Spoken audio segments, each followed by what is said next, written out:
kag ilabi naman sa bullying sa komunidad.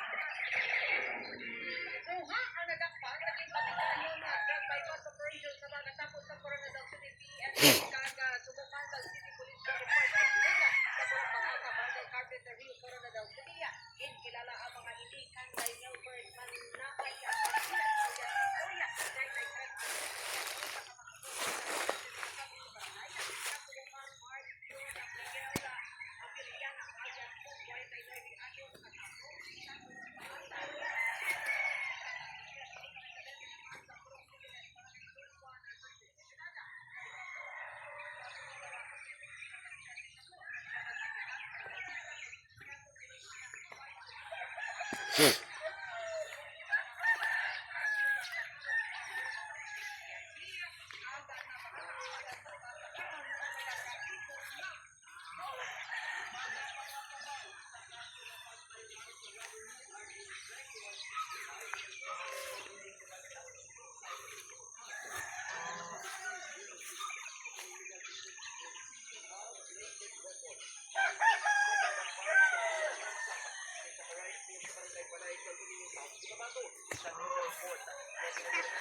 Para sa nagkakaigo na disposisyon.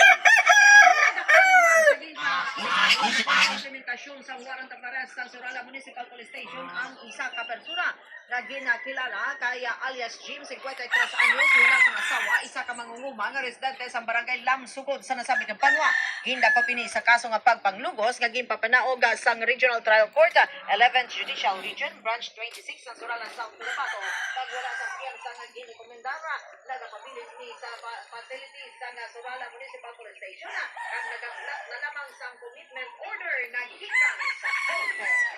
Para naman sa atong delightful Philippine news, kilala sa tawag na Magsaysay Island ang Magsaysay Island sa Kagutay ng Island Fire.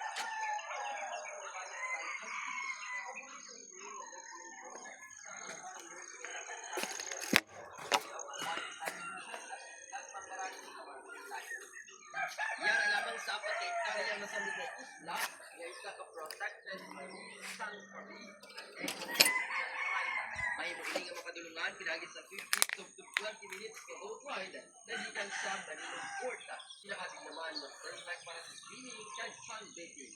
Ang mapino ng white sand sa isla kung sa diin makitaan man dali ang mga colorful corals, sea turtles kag tropical fish. May yaraman sa jutay nga walking trail sa madabong nga kagulangan sa isla nga ideal para sa short nature walk. May viewing deck man sa lugar nga nagatanyag sang panoramic views sang Camiguin kag Bohol Sea. Mga Brigada Balita, Brigada Business News Update. Sa patag sang negosyo pagatan-awon sang Department of Agriculture ang kakulangan sang bugas kag price manipulation sa pila ka lugar sa pusod.